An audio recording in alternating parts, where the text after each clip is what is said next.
Hi, this is Dr. Darren Schmidt at the Nutritional Healing Center of Ann Arbor, and this video is about my thoughts on the carnivore diet. So I've been in the nutrition field, hardcore holistic nutrition for 20 years, and I've seen a lot. Basically the carnivore diet is eating nothing but meat, no plants, no carbs, zero carbs, and there's some traction with this on social media, and the main person promoting this I guess would be Dr. Shawn Baker. He's an MD, and he has a world record in a rowing competition. He beat the old record by 4 seconds.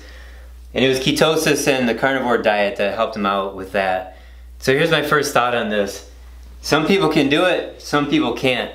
So in my career I've seen a number of people who, they just can't eat meat, and they try to, and their body doesn't like it. And it could be because of digestive system dysfunction, gallbladder primarily, stomach, small intestine. But I've had people say they just never had the taste for meat, or they never had the appetite for it. I remember a few months ago I had a woman in her 60s, she said she hasn't had meat in 40 years. She just never had the appetite for it. Well, in that case I believe that she's probably right, and she'll do very well more on the vegetarian side, whereas other people do really well eating meat. And I think a lot of women can go without meat, whereas men have a harder time not eating meat. So some people can, some people can't. Some people need to do this type of diet, and I just recommended it to somebody 2 weeks ago. She's been a long-term patient, maybe 3 years, 3 years or so, and she's saying like she's trying to eat the healthiest plants, salads, and she's going on and on about this. And I kind of like was giving her enzymes and trying to support her digestive system and not able to help her out. So at her last visit I just said, what happens when you eat meat? She goes, I feel really good. I said, okay, just eat meat, quit eating plants. And it blew her brains with that idea, and we'll see how it goes, but we'll hit that at number 7 here. You have to experiment. So let me just give you a little side note here about my personal diet. Red meat is my favorite food. I may have said this only a couple times on my YouTube channel, but when I eat red meat like a steak, my eyes light up and I smile, and my girlfriend just thinks it's hilarious because it happens every time. And there was a time maybe probably 20 or more years ago when I didn't have any red meat for 6 months because I thought it was bad. And I was at the grocery store and they had buy one steak get one free, so I bought 2 steaks for the price of one. My idea was, I'm gonna have this one for dinner tonight, it can't hurt me. I'll freeze the other one and eat that a week later. Well, I had that steak that first night, and I woke up in the morning feeling so good I ate the second steak that very next night.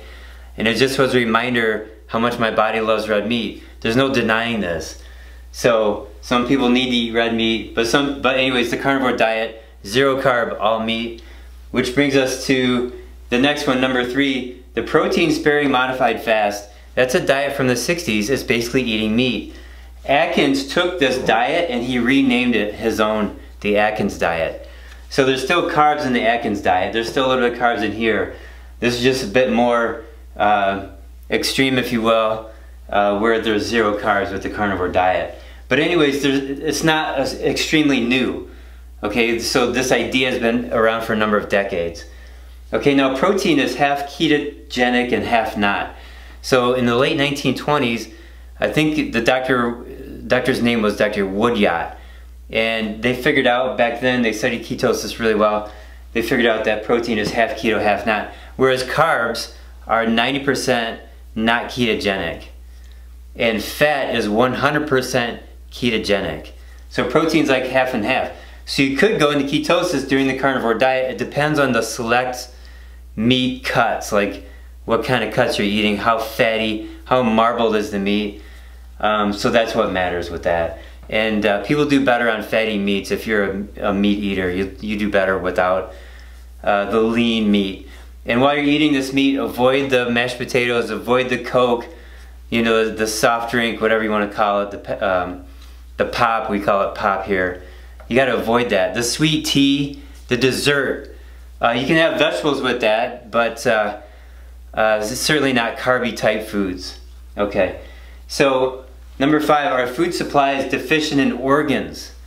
So liver, I think that Our ancestors ate more than just the muscle. They had liver, thymus, lung, brain, bone marrow. They boiled the bones, thyroid, small intestine, and the fat, and it's called the omentum. Sweetbreads is thymus and pancreas. So if you're going to eat animals, don't forget to eat the organs. But this is not in our food supply like it used to be 50 years ago or 100 years ago. So having said that, I'm making a multiglandular supplement. There are some on the market already to get all the nutrients that are in all these organs. And mine is currently in production. It's a year in the making, forming the idea and designing the artwork and the website and the bottle size and the capsule size. It is currently in production, and the soonest it'll be available is 3 weeks from now. It might be available later than that. But just keep your eyes out for that. I'll announce it on my YouTube channel. So the point here is eating the glands. It's important to get the DNA of all the glands, and then all the nutrients that are already in the cells of the various glands. All the cells have different nutrients in them. Okay, so number 7, experiment with your diet for years. It took me 5 years to figure out what my body likes. That's just one example. And with the internet and advice from a good holistic doctor, you could speed that up. But you experiment with your food, and the main thing to look for is, does your food give you energy? Others, like, things to look for are, do you get any symptoms from food? Do you get a runny nose, mucousy, sinusy stuffiness? Do you get fatigue? Does your pulse race after a meal? Does your blood pressure go up after a meal? So you can get symptoms from foods. Now, there are some meats that I'll eat and I can feel my pulse go up. And there's a guy named Dr. Coco. He wrote a book in I think it was in the 80s, Dr. Coco's Pulse Diet. And or pulse test. And the point is, you eat some food, check your pulse. If it goes up, maybe your body's allergic to it. Or maybe your body's getting energy from it. So these are all just things you gotta figure out. If you talk to somebody who has a master's in public health, they're gonna say you have to eat like everybody else, because they group you in big numbers. But healthcare is you. I talked about this before. What does your body respond to positively and negatively? Get rid of the negative stuff.